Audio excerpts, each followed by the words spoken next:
Salut à tous, j'espère que vous allez bien. Aujourd'hui on se retrouve dans une nouvelle vidéo pour parler de mes techniques d'apprentissage. Vous avez été je crois 2 ou 3 à me demander ça. Du coup je trouvais que c'était une vidéo qui pouvait être super intéressante parce que c'est vrai que dans mes vlogs je parle souvent de petites techniques comme ça à droite à gauche mais sans vraiment donner toutes les techniques que j'ai. Bon, elles sont pas énormes non plus et certaines peut-être que vous les connaissez déjà je pense, mais ça permet de faire une sorte d'inventaire un petit peu de toutes ces techniques et de essayer de trouver celle qui vous correspondra le mieux et ou celle avec un S ou une seule qui vous conviendra le mieux.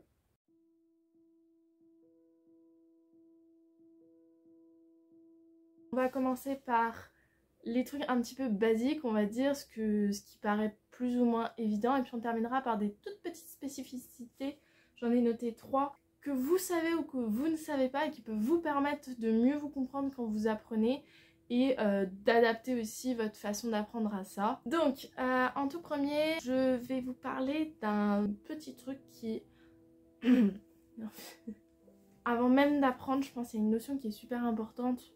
Vous avez déjà dû l'entendre de la part de personnes que vous connaissez, que ce soit vos parents, que ce soit les professeurs, que ce soit même votre frère, votre soeur grande qui a appris avant vous. Bref, le truc avant d'apprendre, c'est de comprendre son cours. Ça peut vous paraître un peu trop basique, vous pouvez vous dire oui, bah c'est normal. Mais quand j'apprends, moi, quand je commence à apprendre, j'ai pas toujours ce truc de me dire est-ce que j'ai bien compris mon cours déjà? Est-ce que j'étais bien focus pendant l'heure où j'ai écouté le cours? Est-ce que je serais même capable de juste donner un ou deux trucs du cours? Qu'est-ce que j'ai retenu déjà? Et puis surtout, est-ce que si je récite mon cours, si je relis mon cours, est-ce que je comprends tout? Donc ça c'est la première phase que moi je fais souvent, c'est-à-dire je vais reprendre mon cours. Toute petite parenthèse, quand je dis je fais souvent ou quand je dis je vais faire ça, etc. C'est pas vrai tout le temps, je suis loin, très très loin d'être parfaite. Il y a des fois où je ne vais pas faire tout ce que je vous dis qui serait le mieux de faire. On va dire, cette vidéo c'est vraiment qu'est-ce qui serait le mieux de faire et pas qu'est-ce que moi je fais 24 heures sur 24. Parce que je ne suis pas aussi parfaite que ça à toujours faire tout ça. Parce que sinon aussi il me faudrait, je pense, une deuxième vie que je n'ai pas. Du coup voilà, quand je vous dis ce que je fais d'habitude, c'est quand je fais le truc parfaitement, ça se passe comme ça. Donc, pour ce qui est de comprendre, la première chose c'est de reprendre votre cours et de la noter. La noter, ça va comprendre juste, en fait vous relisez, comme si vous lisiez quelque chose, et juste, est-ce que vous comprenez le paragraphe ou est-ce qu'il y a des notions, des mots que vous n'avez pas compris? Après ça dépend aussi de la matière dans laquelle vous êtes. Si c'est des maths, c'est juste peut-être refaire des exemples, refaire des calculs pour bien comprendre le paragraphe, parce que moi je sais que les maths, j'apprends pas mon cours en tant que tel. C'est-à-dire je vais apprendre des méthodes d'exo et on va revenir dessus sur les différents types d'apprentissage, mais c'est surtout je refais des exos. Du coup quand je relis mon cours c'est juste est-ce que j'ai compris ce paragraphe là qui est juste du langage mathématique, que moi vraiment le langage mathématique j'ai toujours eu du mal à comprendre ce que ça voulait dire. Du coup est-ce que avec l'exemple derrière, est-ce que j'ai compris ce que ce paragraphe voulait dire et que ce paragraphe je l'apprendrai pas, hein. C'est juste est-ce que j'ai compris la notion. Pour ce qui est par exemple des cours qui ne demandent pas, qui ne sont pas des calculs, genre j'exclus par exemple peut-être des cours de physique, des cours de maths, peut-être même de bio, quand on parle des cours plus littéraires, ou des cours où il va y avoir du texte et pas des lettres qui se succèdent avec des calculs. Dans ce cas-là, il peut y avoir des mots que vous comprenez pas en histoire, en politique, géopolitique, où tu as des notions de mouvement ou ce genre de choses. Pour ce qui est de la biologie, des termes biologiques que vous comprenez pas forcément. Je vais vous donner un exemple tout bête. Moi, avant mon cours de bioinformatique, je ne me souvenais plus ce que c'était qu'une séquence UTR. Et quand tu arrives devant ton cours et que tu as loupé le moment où la prof en avait parlé, tu as juste noté qu'il y avait écrit séquence UTR, bah là, à ce moment-là, en fait, il va me servir d'aller chercher sur internet ce que c'est, ou de demander la question à une amie, parce que repérer les mots qu'on n'a pas compris, les notions qu'on n'a pas compris, et aussi des fois c'est juste par exemple là vous avez étudié la différence entre, alors, je vais vous prendre des exemples de moi, mais entre les contrats à marché public et les contrats partenariat public-privé. Entre les deux, quelle est la différence? Si vous l'avez pas noté dans votre cahier, mais que c'est quelque chose que vous devez savoir, peut-être aller chercher sur internet, peut-être pareil, poser la question, essayer de comprendre l'entièreté du cours et bien mettre en rouge, entre parenthèses, les parties que vous n'avez toujours pas résolues. Parce que c'est soit des parties, vous allez devoir les résoudre plus tard et commencer à apprendre déjà votre cours, soit c'est des parties que malheureusement vous n'aurez pas la réponse jusqu'à l'examen, ça m'est déjà arrivé. C'est vraiment une situation très stressante et très angoissante, mais techniquement si tu sais 90% de ton cours et que tu as 10% qui est la zone rouge, ça doit passer. Après si c'est assez égal entre ce que tu connais et ce que tu n'arrives pas à comprendre, là ça peut poser plus de problèmes. Et cette partie-là qui peut être assez énervante parce que souvent quand on reprend son cours on a envie d'apprendre ça vite. Du coup c'est une partie que moi je déteste faire personnellement.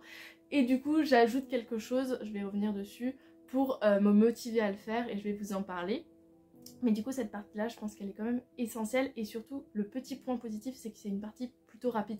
Contrairement à l'apprentissage par cœur ou à d'autres apprentissages, juste reprendre son cours, le lire et comprendre, c'est quand même quelque chose de plutôt rapide. On va passer à vraiment l'apprentissage et mes différentes techniques. Ce que je vais faire, c'est que je vais séparer en deux parties, cette partie apprentissage. Je vais faire l'apprentissage par cœur de connaissances pures et dures, on va dire. Et dans une autre partie, l'apprentissage d'un cours qui serait par exemple plutôt mathématiques, physique, biologie avec des calculs, qui est pour moi vraiment deux apprentissages différents. On va commencer du coup par les apprentissages purs et durs, connaissances, tout ce qui n'est pas calcul ou méthodologie. J'ai noté 3 types d'apprentissage. J'ai essayé de me souvenir de tout ce que je faisais.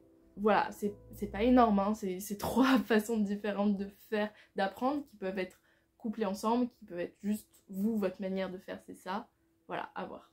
La première chose donc, que je fais en même temps que la phase de compréhension, c'est que j'enregistre mon cours.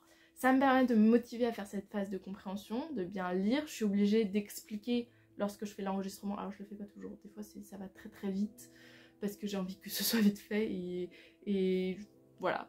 Mais normalement c'est en même temps que la phase de compréhension et le principe c'est d'enregistrer pour voir si on a bien compris parce que des fois on peut lire un truc et on passe sans vraiment avoir compris. Donc là tu es obligé de bien expliquer. Et le fait d'enregistrer c'est une étape qui est faite. Si j'enregistrais pas, je sais pas si c'est bien fait. Alors que l'enregistrer c'est une preuve matérielle que ça a été fait et que voilà, cette partie du cours a été comprise, elle peut passer à l'étape suivante. Et ensuite le principe c'est que je marche pour aller, bon ça peut être si vous êtes en région parisienne dans le métro, dans le RER, dans les transports en commun, dans n'importe quelle ville la plupart du temps. Si en fait votre établissement est pas très proche et que vous faites beaucoup de trajets pour y aller, bah, vous pouvez l'écouter soit le matin, soit en rentrant des cours. Pour vous remettre le cours en mémoire et pour éviter d'avoir à le revoir après le soir. Enfin c'est une autre manière d'apprendre. Que vous devez savoir qu'il y a des personnes qui ont une mémoire plutôt visuelle, d'autres qui ont une mémoire auditive. Donc si vous avez une mémoire auditive, c'est aussi une manière d'apprendre qui est très pratique. Moi j'avoue que je fais les deux, j'ai plutôt une mémoire visuelle, mais auditive ça me permet de revoir des petites notions que je passe très vite de manière visuelle et que je me dis ah cette partie là en audio je l'ai passé, je l'ai loupé. Enfin, j'ai très rarement entendu des personnes qui faisaient ça. J'ai commencé à faire ça quand j'étais en Henri IV en BCPST parce que la prof disait bah tous les soirs vous devez revoir votre cours. Donc en fait pour revoir mon cours, ma motivation c'était de m'enregistrer. Et le matin ou l'après-midi, j'écoutais mes cours et ça me faisait gagner du temps parce que j'avais un truc comme 45 minutes de transport en commun. Donc pouvoir écouter et me remémorer le cours, c'était quand même quelque chose de positif et j'étais tellement attentive et c'était tellement passionnant les cours de BCPST que finalement à la fin c'était un peu ma seule méthode d'apprentissage. Ça veut dire que j'avais juste à relire mon cours, le réécouter 1 ou 2 fois et je le connaissais. C'est pour vous dire à quel point quand t'es en prépa t'es un peu formaté à apprendre et qu'il y a des moments, enfin je sais que je gagnerai plus jamais cette performance là que j'avais, ce qui est assez dommage mais en même temps bon. Après est-ce que ça sert beaucoup d'avoir autant de connaissances précise. La deuxième méthode pour les apprentissages purs et durs, c'est lire le cours en l'apprenant. Je pense que c'est ce que vous faites majoritairement tous. Donc moi c'est ma deuxième étape, c'est je prends mon cours, je le revois étape par étape, j'essaie d'enregistrer. La petite technique à faire, et je vous le dis, c'est super important je pense pour votre motivation, c'est séparer le cours en plusieurs parties. Ne vous dites pas, j'ai 50 pages, ce soir je vais apprendre tout d'un coup. Enfin, moi personnellement ça ne marche pas, ça me déprime. L'apprentissage, je lis, j'apprends, c'est très fatigant. C'est très fatigant et votre cerveau, il suit pas au bout de 30 pages, il retient plus. Déjà la durée de concentration est très courte, mais alors la durée d'apprentissage aussi. Et du coup il faut laisser votre cerveau respirer Et le mieux encore, c'est d'alterner entre, si vous avez, par exemple, vous êtes en période de révision de partiel, le mieux c'est d'alterner entre je vais apprendre pur et dur mon cours, et puis je vais faire des exos, et puis je vais apprendre mon cours, etc. Enfin, moi je trouve que c'est mieux pour ton cerveau de faire des deux, parce que c'est des manières d'apprendre différentes, et du coup ça fait des petites pauses à ton cerveau. Le troisième truc, qui est aussi un truc que je fais, mais je ne suis pas sûre que tout le monde fasse, et qui est très intéressant, c'est de, une fois que vous avez appris votre cours, techniquement, appris vraiment, genre vous connaissez plus ou moins votre cours avec, vous l'avez lu en l'apprenant, et bien c'est prendre soit un tableau blanc, tableau noir, soit une feuille, soit une tablette numérique vierge, et le but c'est de réciter votre cours avec ça. Alors il y a deux façons de réciter son cours, soit on part de zéro, c'est-à-dire on n'a pas le droit du tout, alors ça c'est vraiment vers le partiel, on n'a pas le droit du tout à ses notes, et on met sur le tableau tout ce qu'on a retenu, sous forme de mind map ou un truc comme ça. Ça, je vous avoue, je le fais pas trop par flemme. Avant je le faisais, maintenant c'est un petit peu par flemme que je le fais pas, mais c'est le meilleur moyen de savoir si vous avez retenu votre cours. Le deuxième point, c'est vous reprenez votre cours, et ça c'est vraiment encore une phase d'apprentissage et pas trop de récitation. Et vous reprenez votre cours, et au lieu de cacher, vous récitez, vous refaites, c'est quand vous lisez un truc et vous lisez par exemple un paragraphe sur les marchés publics, et vous allez noter toutes les caractéristiques avec des notes, vraiment notes du marché public. Et ensuite, une fois que vous avez rempli votre tableau sur un thème général, et bah vous re-récitez ce que vous avez su. Je vous donne un exemple qui peut être plus concret, parce que là je sais pas si j'ai été très claire. Par exemple, tout ce qui va être pour le bac, il y a beaucoup de vidéos avec un prof, je crois que c'est les super profs ou un truc comme ça, qui est devant son tableau, qui a tout écrit et qui vous récite un petit peu une notion. Bah c'est un peu ça le principe, c'est-à-dire que c'est vous qui allez noter tout sur une notion en petites notes, et ensuite vous récitez comme si vous deviez réciter à quelqu'un un cours et que vous deviez lui expliquer une notion. Et c'est super intéressant. Et je vous avoue que c'est quelque chose que je ne faisais pas encore une fois avant la prépa BCPST. Et en prépa BCPST, donc bio, vous avez un truc comme 10 minutes pour préparer un tableau sur une notion. Donc c'est que avec des schémas, pour le coup il n'y a pratiquement rien d'écrit. Moi pour ce dont je vous parlais, c'est plutôt de l'écrit et pas des schémas, mais vous pouvez faire les deux. Et du coup vous devez remplir un tableau entier, je vais vous mettre des petites photos voilà, d'une notion, et ensuite le réciter.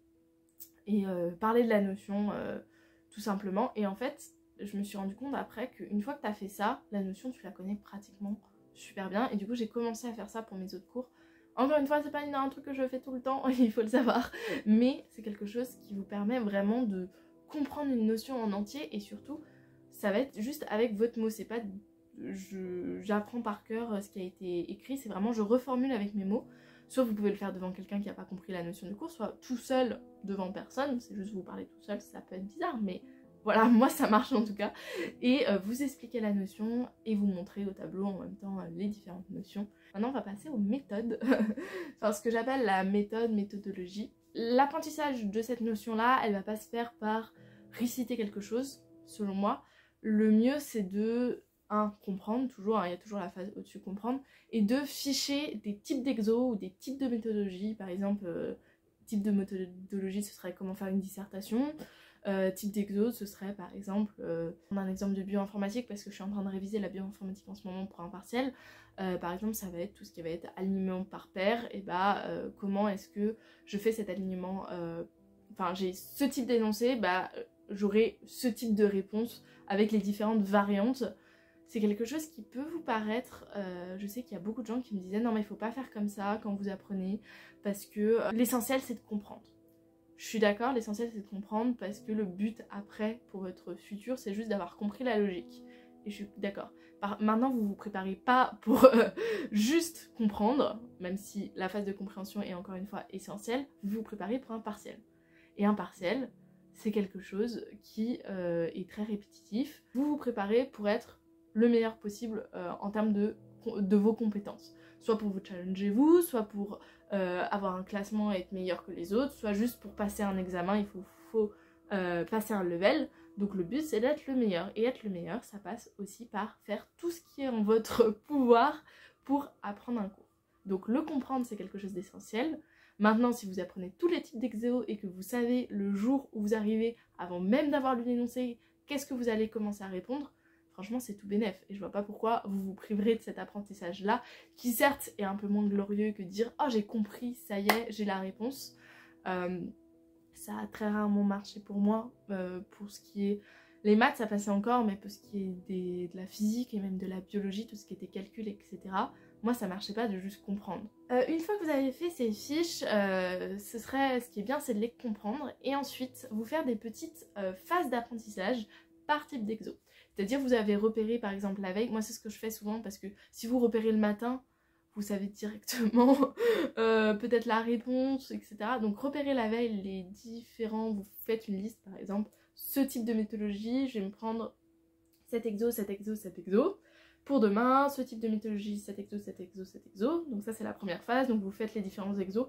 Et une fois que vous avez l'impression d'avoir vraiment compris l'exercice, vous vous arrêtez. Ça sert à rien de faire 50 000 exos d'une même méthode si au bout de la troisième, vous avez vraiment compris et vous y arrivez surtout. Et une fois que vous avez fait cette étape par type de méthodologie, vous mélangez. Genre, ce qui est bien, c'est de prendre un annal de partiel ou un truc comme ça. Vous mélangez les différents types de méthodos et comme ça, quand vous arrivez devant l'exercice, vous essayez de comprendre qu'est-ce qu'on attend de vous. Et une fois que vous avez fait ça, vous essayez de répondre. Si vous ne savez pas ce qu'on attend de vous par rapport à l'exercice, essayez quand même. Ne vous dites pas, ne regardez pas direct la correction. Là, c'est la phase où vous faites votre exercice en entier et vous regardez ensuite là où vous avez eu tort. Et si vous avez tout bon, ce type de méthodologie est compris. Si vous n'avez pas tout bon, vous le remettez pour le lendemain pour vous entraîner d'autres types d'exos de ce style.